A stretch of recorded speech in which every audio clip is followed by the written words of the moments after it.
dan lihatlah ke sekeliling. Mereka semua datang berhimpun kepadamu. Anak-anakmu laki-laki datang dari jauh, dan anak-anakmu perempuan digendong. Bersama-sama yuk adanya. Pada waktu itu engkau akan heran melihat dan berseri-seri. Engkau akan tercengang dan akan berbesar hati. Sebab kelimpahan dari seberang laut akan beralih kepadamu, dan kekayaan bangsa-bangsa akan datang kepadamu. Terima kasih. Silakan duduk. Tuhan Yesus berkati. Saudara kaum Tuhan, ayat 1, kalau kita baca 1 ada dua kata kunci. Bangkit dan jadi terang. Dua kata kunci, yang pertama bangkit, yang kedua terang. Saudara dalam Tuhan, kita tidak akan menjadi terang kalau kita nggak bangkit. Bagaimana kita menjadi terang kalau kita nggak bangkit? Sebabnya tidak salah dengan Tuhan dikatakan bangkit, kemudian jadilah terang. Kita mesti bangkit. Apalagi di masa pandemi seperti ini.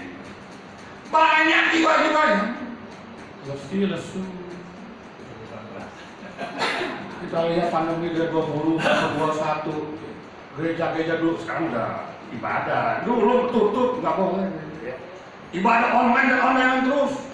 Kadang-kadang yang online juga nggak ikut ibadah. Tangkurap semuanya. Lemas semuanya. Pada tidur rohaninya. Bagaimana kita menjadi terang kalau tidur rohani? Apalagi dulu di masa pandemi kemarin ini. Banyak di mana-mana Tuhan tidur rohaninya. Udah ibadah nggak malah, kemudian ibadah online juga enggak. Tidur rohaninya. Bagaimana kita menjadi terang kalau kita tidur? Bangkit. Efesus 5:15 katakan gini, itulah sebabnya dikatakan bangunlah hai kamu yang tidur. Efesus begitu. Bangun kamu yang tidur dan bangkitlah dari antara mati, dan Kristus akan percaya atas kamu. Tuhan tahu. Paulus kepada jemaat di Efesus mengatakan bangun kau yang tidur. Karena jemaat di Efesus waktu itu banyak yang tidur, malas-malasan ibadah. Dengan masalah-masalah yang mereka hadapi, kendala-kendala mereka hadapi, pergumulan yang mereka hadapi, sehingga mereka malas beribadah, mereka tidur secara rohani. Dan itu gambaran adalah jemaat-jemaat kita sekarang ini, apalagi di waktu masa pandemi kemarin, banyak yang tidur rohani. Dan firman Tuhan ini datang pada kita. Kalau sekarang ini dia udah kita bisa buka ibadah, puji Tuhan. Bangkit kita, yuk kita bangkit. Rohani ini mesti bangkit sehingga kita boleh menjadi terang. Bangkit. Dan Tuhan katakan gini, bangkitlah dari orang mati dan Kristus akan percaya padamu. Bagaimana terang Tuhan ada pada kita? Bagaimana terang bisa ada pada kita kalau kita nggak bangkit? Kalau kita masih lemes rohani kita, lemes ibadah, malas ibadah, bagaimana terang Tuhan datang sama kita? Ada dua hal. Pertama, bangkit dulu, baru terang Tuhan terbit atasmu. Dan kita bisa menjadi terang. Itu yang Tuhan pesankan kita semua. Bangkit. Karena itu, ayat 16-nya dari Efesus 5 tadi, ayat 16. Karena itu perhatikanlah dasar selama bagaimana kamu hidup. Jangan seperti orang bebal, tetapi seperti orang arif. Dan pergunakan waktu yang ada. Karena apa? Karena hari ini adalah jahat. Pergunakan waktu yang ada yang Tuhan berikan bagi kita. Betul, kita harus bekerja, kita harus berusaha untuk mencari nafkah kita, itu betul. Tapi kalau kita cuma gunakan untuk usaha kita, untuk bekerja cari nafkah, itu kan kita nggak bijak. Bukan nggak boleh, kita betul harus usaha. Mesti bekerja, karena firman Tuhan katanya nggak kerja nggak makan, yang malas nggak makan. Kita mesti kerja. Tapi kalau kita gunakan waktu kita cuma untuk bekerja dan bekerja, usaha dan usaha untuk cuma perut aja, kita nggak bijaksana. Firman Tuhan katakan nggak bijaksana kita gunakan waktu kita. Bijaksana Tuhan katakan. Karena hari ini adalah jahat. Gunakan waktu teman-teman kata untuk beribadah. Di garis bawah 25 katakan, jangan engkau menjauhkan diri dari pertemuan ibadahmu seperti yang biasa beberapa orang. Tapi malah kita saling nasihati dan semakin giat melakukannya menjelang hari Tuhan yang mendekat. Jelas di nasihat Tuhan. Menjelang hari Tuhan mendekat. Bicara hari Tuhan mendekat, bicara hari Tuhan bukan saja bicara Tuhan datang kedua kalinya. Tapi bicara hari Tuhan, suatu waktu hari Tuhan bisa datang pada kita. Suatu waktu Tuhan bisa jemput kita. Itu hari Tuhan. Hari Tuhan sama kita beda-beda. Pak Pendeta, aku kan sehat. Masih belakangan aku meninggal ya. Emang syarat meninggal itu mesti sakit. Orang sehat banyak duluan meninggal. Bahkan 2 hari Tuhan dijemput. Pak Pendeta, kan aku masih muda, masih lama dong aku. Aku masih muda, apalagi bujangan. Gitu, yang masih bujangan. Emang syarat dipanggil Tuhan, hari Tuhan itu mesti yang tua, yang baik juga ada duluan tuh. Hari Tuhan mendekat. Kita nggak tahu kapan hari Tuhan untuk kita. Besok lusa tuh nggak tahu. Dan kita nggak sehat, kita enak-enak, dan kita nggak pergunakan waktu dengan biasanya. Kita semau kita bekerja, kita dengan hobi-hobi kita, tapi kita abaikan ibadah kita abaikan pertemuan ibadah seperti ini. Nggak bijaksana kita. Ketika tiba-tiba hari Tuhan datang, baru kemana kita pergi? Gunakan waktu yang ada untuk beribadah kepada Tuhan. Gunakan waktu Anda untuk berdoa, teman-teman katakan. Tetaplah berdoa, Tesalonika katakan.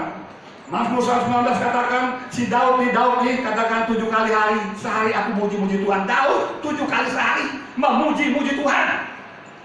Dan namanya Daud nggak ada kerjaan gitu, pengangguran. Nggak ada Daud pengangguran.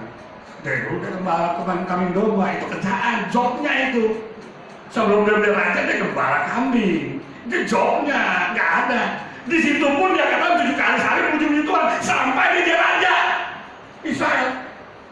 Dia tetap Daud lakukan 7 kali sehari muji-muji Tuhan, konsisten kehidupannya, dan itulah habit gaya hidupnya yang memuji-muji Tuhan, bermaksud bagi Tuhan. Daud tahu bagaimana bukan waktu yang ada. Dia bijaksana bagaimana memanage waktunya yang ada yang Tuhan berikan bagi dia, sehingga dia rencana Tuhan dalam diri Daud.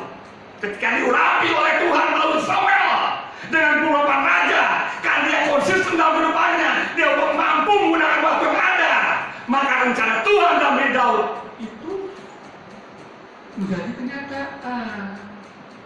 Kan waktu Samuel mengurapi Daud 8 raja. Dia nggak semata-mata dia raja. Ada proses dan proses yang Daud lalui. Kan dia konsisten. Dia gunakan waktu yang ada dengan bijaksana, dengan datang kepada Tuhan, memuji Tuhan, bermaksud bagi Tuhan. Maka jadilah rencana Tuhan dari Daud. Firman Tuhan katakan gini. Pagi benar, ketika hari masih Yesus datang. Pagi-pagi benar Yesus saja gunakan waktu yang ada. Karena dia tahu hari ini jahat. Dia harus tahu bahwa dia akan dicambuk, dia akan disalibkan. Dia harus tahu. Dia harus tahu apa penderitaan dia akan dia tahu. Tapi karena dia berdoa, dia beri Tuhan Allah Bapa memberi kekuatan bagi dia. Sama seperti Daud tadi. Daud mengalami masalah di masalah kehidupannya. Belum dikejar-kejar Saul dan tentaranya, itu masalah. Belum Daud dikejar-kejar sama orang fisik, itu masalah. Itu sebab firman Tuhan katakan Daud lari daripada gunung satu ke gunung yang lain. Lalu masalah satu masalah yang lain yang dialami. Tapi karena hidupnya dalam doa, bermaksud bagi Tuhan, 7 kali saya memuji Tuhan, ada kekuatan yang kau peroleh dalam kehidupan. Sehingga masalah-masalah yang dihadapi, dia tetap benar karena Tuhan bersama. Ketika pergumulan itu dan Yesus akan naik, dia disalibkan. Yesus tahu itu, tapi dia kekuatan doa itu membuat Yesus kuat dan tetap. Tuhan bukan kehendak Bapa, tapi kehendak-Mu yang jadi. Kehendak Bapa di surga, Yesus mengerti di kayu salib. Dia harus mengalami 40 kali pukulan. 40 kurang 1 kali pukulan. Dia harus dikasih mahkota duri, tapi itu dilaluinya dengan kekuatan yang Allah Bapa berikan. Karena Allah kehidupan doa dari Tuhan Yesus. Saudaraku dan Tuhan, akhirnya di masa pandemi ini, tekanan-tekanan yang Tuhan, yang kita alami itu berapa kali? Doa tekanan-tekanan ekonomi, doa tekanan di dalam keluarga, doa tekanan penyakit.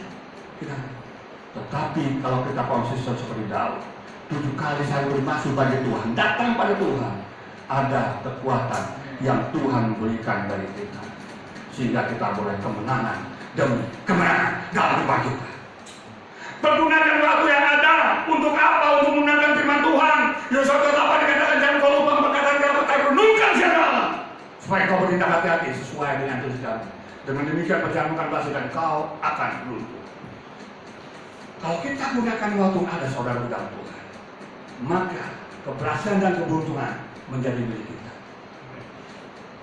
Kalau kita pandai menemukan waktu yang ada, pergunakan waktu yang ada, maka Tuhan akan berikan keberhasilan keberuntungan bagi kita. Ketika kita merenungkan firman Tuhan siapa, ketika kita merenungkan dan melakukan firman itu dalam kehidupan kita sehari-hari.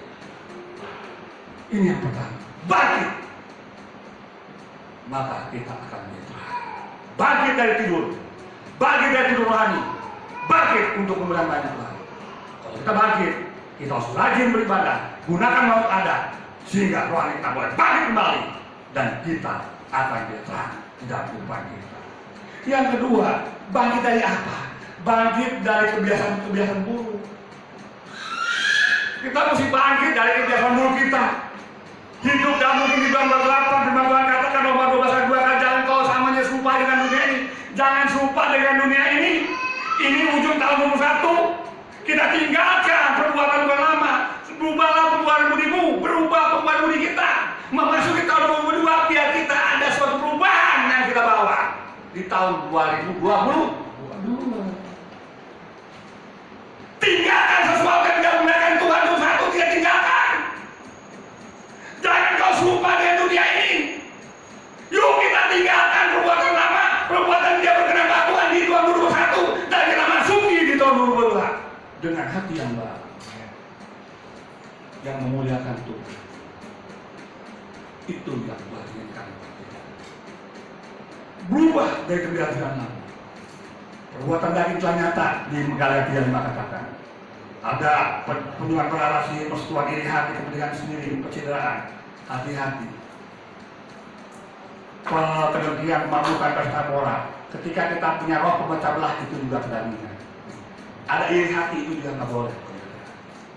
Mungkin kita nggak menyembah berhala, tapi kita iri hati sama orang, kita siri, kita dengki, kita simpan akar pahit, itu juga hal-hal yang duniawi.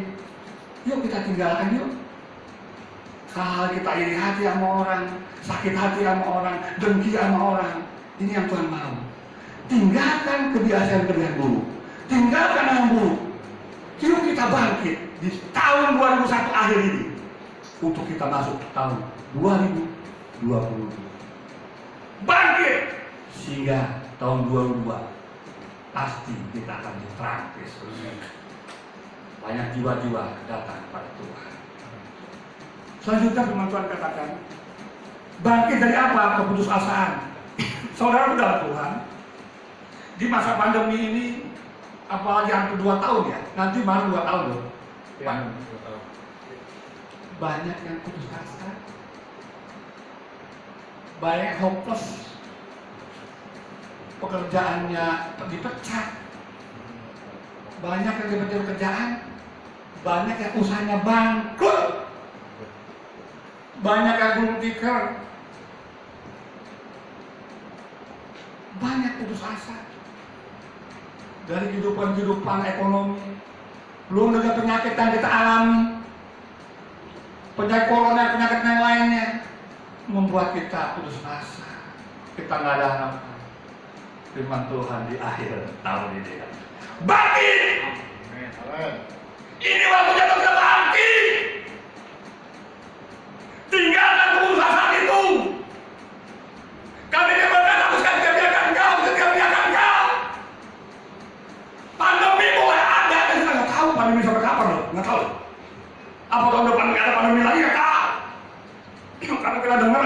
generasi yang selanjutnya, Omikron itu. Gue ngerti juga tuh. Kita nggak tahu. Setahun lagi, 2 tahun, 3 tahun lagi. Tapi yang kita tahu, Tuhan Yesus berkata, aku sekalian dia biarkan engkau, aku tidak biarkan engkau. Itu yang kita tahu. Yang kita tahu, yang berkata, aku menyertai engkau sampai zaman. Itu yang kita tahu. Mau pandemi setahun lagi, 2 tahun lagi, 3 tahun atau 10 tahun lagi. Tuhan tidak pernah biarkan kita. Dia menyertai kita sampai akhir zaman. Dia berkata, Allah gua kami segala Tuhanmu, kekayaan dan kemudahan dalam Kristus Yesus. Dan ini pasti terjadi. Apapun kebutuhan kita dalam hidup kita, Tuhan akan memenuhi segala kebutuhan kita menurut kekayaan dan kemudahan dalam Kristus Yesus. Mau pandemi nggak pandemi, firman Tuhan dia ada. Firman Tuhan tidak pernah gagal karena pandemi. Firman Tuhan tidak pernah tertunda karena pandemi. Langit dan bumi berlalu, tapi perkataan Tuhan tidak akan berlalu. Firman Tuhan pasti digenapi, saudara. Jadi kalau dia berkata, aku saya tidak biarkan kau meninggalkan kau, itu juga digenapi dalam hidup kita. Kalau dia berkata, aku akan menisingkan kepulauanmu, kebutuhan kita, apa sih kebutuhan kita sadar kapan? Oh, pemerintah di masa pandemi ini, masa sulit ini, Tuhan memenuhi kebutuhan kita. Emangnya firman Tuhan terhalang karena pandemi? Kalau dia berkata kamu ini segala kebutuhan kebutuhannya memenuhi kebutuhan kita sadar kapan? Dan itu pasti terjadi. Kalau kita menangkap dengan iman, kalau kita percaya dengan iman, dan Tuhan berkata, imanmu menyelamatkanmu. Yang menyelamatkan kita bukan karena situasi kondisi, bukan karena kita sekarang pejabat, tinggi pangkat kita, bukan. Yang menyelamatkan kita karena kita bukan orang kaya, bukan. Tapi yang menyelamatkan kita kalau ketika kita beriman pada Tuhan. Ketika perempuan 12 tahun itu pendarahan datang pada Yesus, dia beriman, asal saja pujama jubahnya aku sembuh. Iman dia, pujama jubahnya aku sembuh. Tapi dia berusaha datang pada Yesus, kan? Dia berusaha. Ada usaha, bukan sekali iman, dia berusaha. Dia jamah jubah Yesus dan sembuh. Dan Yesus katakan apa pada perempuan itu? Hai perempuan, imanmu yang menyelamatkan. Saudaraku, apapun kondisinya pada saat ini, apapun keadaannya kita pada saat ini, iman kita menyelamatkan kita. Iman kita menyelamatkan kita dari kondisi ekonomi kita. Iman kita akan menyelamatkan kita dari penyakit yang kita alami. Iman kita menyelamatkan kita dari rumah tangga kita. Iman kita akan menyelamatkan hidup kita. Iman kita kepada Yesus Kristus Tuhan, itu yang menyelamatkan kita. Imanmu menyelamatkan. Terang Tuhan telah terbit atasmu. Saudara dan Tuhan, perjalanan lama ke perjalanan baru itu kira-kira 500 tahun. Kalau saudaraku buka Alkitab, dari perjalanan lama, perjalanan baru itu ada putih kan? Nggak langsung kan? Ada kertas putih kan? Ada kosong-kosong menurut saya kan? Itu kira-kira perjalanan lama, perjalanan baru dari 500 tahun. Di dalam 500 tahun itu zaman ke-8. Nggak ada iman, nggak ada nabi. Setelah Yesus kan ada imam-imam, ada zaman nabi kan? Ya. Nabi-nabi diganti dengan imam-imam kan gitu kan? Setelah itu nggak ada lagi. Perjalanan lama terakhir Malaikat apa tuh? Zakaria apa? Nggak ada lagi ke Matius. Nggak ada lagi, itu zaman ke-8. Masuk perjalanan baru bicara apa? Injil. Injil bicara siapa? Yesus. Bicara apa? Kelahiran Yesus. Ini sebabnya firman Tuhan katakan terang Tuhan terbit atas bumi. Dari ke-8 perjalanan baru. Ada 15 tahun kira-kira masuk perjalanan baru. Dan lama perjalanan baru. Lahirlah Yesus. Firman Tuhan kata terang Tuhan terbit atas. Kelahiran Yesus itu buat terang buat kita. Sehingga itulah kita perayakan di hari Natal. Dia lahir di kandang domba di Bethlehem 2000 tahun yang lalu. Itulah terang itu. Itulah malaikat Tuhan datang pada gembala. Sesungguhnya lahir bagimu di kota Daud Yesus Kristus Tuhan. Dan itu sudah dinubuatkan oleh Nabi Mika ratusan tahun yang lalu. Hai engkau Abel Efrata, sumber kamu bukan yang terkecil dari kaum Yehuda. Dari yang akan lahir seorang penyelamat. Dan Matius mengatakan, dia Immanuel, Allah beserta kita. Ada terang Tuhan terbit atas kita ketika kita bangkit dari bangkitan. Jadilah terang, firman Tuhan katakan. Bangsa-bangsa berjalan dan telah melihat terang itu. Yesaya juga sudah membuatkan, Yesaya 9:6 juga membuatkan, sebab seorang anaklah lahir bagi kita, seorang putra terberikan bagi kita. Lambang pemerintahan ada di atas baunya, namanya akan disebut orang penasehat ajaib, Allah yang perkasa, Bapa yang kekal, Raja damai. Itu sudah dibuatkan rasulan yang lalu. Yesaya berkatakan itu. Sesungguhnya seorang anak telah lahir untuk kita. Baca itu Yesaya 9:8. Seorang putra telah diberikan untuk siapa? Kita. Kalau Yesus lahir di kandang domba di Bethlehem, itu Yesus lahir bukan untuk siapa-siapa, bukan juga untuk malaikat, tapi Yesus lahir untuk kita. Itu firman dua kali penekanannya di Yesaya tadi kan. Seorang anak lahir untuk kita, seorang putra telah berikan untuk kita. Luar biasa. Padahal secara teologi itu malaikat lebih tinggi loh dari kita sekarang ini. Tapi setelah nanti kita di surga nih, malaikat di bawah kita. Kita udah seperti malaikat kehidupannya. Tapi kita segambar, malaikat nggak segambar sama Tuhan. Kita segambar. Tapi gambar itu dirusak waktu itu di Taman Eden. Gambar itu dirusak di Taman Eden. Sehingga manusia berdosa. Yesus datang menyucikan kita. Kita dipulihkan kembali. Ini segambar. Nanti di surga kita segambar. Tapi malaikat nggak segambar. Kita lebih tinggi dari malaikat.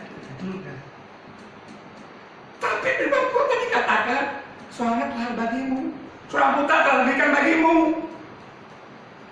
Bukan untuk malaikat yang lahir, tapi untuk kita manusia. Begitu kasihnya Tuhan bagi kita. Itu sebabnya sebenarnya Natal itu nggak identik dengan pohon Natal, dengan penik-penik Natal. Natal nggak identik dengan ini. Bukan nggak boleh, boleh aja. Untuk semangat Natal, masa nggak boleh? Boleh. Nggak apa-apa, silakan aja. Tapi nggak identik dengan ini. Natal nggak identik dengan sepatu baru, baju baru, apalagi tas baru, apalagi. Natal adalah bicara tentang kasih Tuhan. Natal bicara tentang pemberian. Yesus diberikan anak yang tunggal. Kalau besar kasih Allah ke dunia ini, sehingga Ia telah mengaruniakan anak tunggal, supaya setiap orang percaya pada tidak binasa, melainkan boleh hidup. Allah telah mengaruniakan, telah memberikan anak yang tunggal, memberikan Yesus Kristus 2000 tahun yang lalu, lahir di Bethlehem di kandang domba. Itu Allah berikan kita. Bicara apa Natal? Bicara pemberian. Kiranya pesan Natal ini boleh tanam dalam itu kita.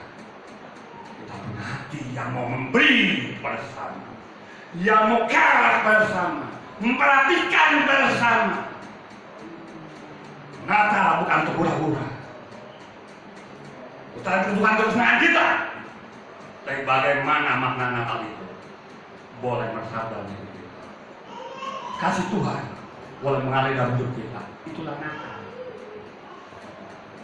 Ada sebuah pemberian. Saudara dan Tuhan, jadilah terang. Ketika kita boleh bangkit dari kedurhaan kita, bangkit dari perbuatan lama kita, bangkit dari keputusasaan. Ketika kita sudah bangkit, baru kita bisa menjadi terang. Ada berapa hal tentang terang? Pertama, terang mesti nyala dong. Betul? Oh, terang nggak nyala, bagaimana terang? Kamulah terang dunia, Tuhan katakan. Kamu itu terang dunia. Terang itu boleh bercahaya dong. Jangan dibawa diasgarkan dong. Mana terangmu? Kau dibasgarkan.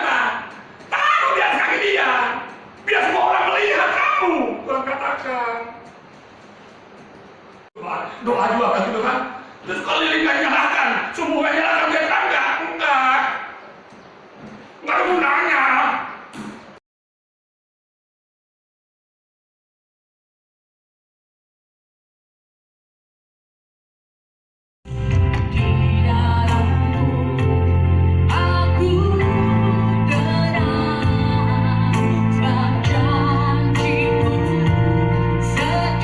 Letak Naomi Semorangkir.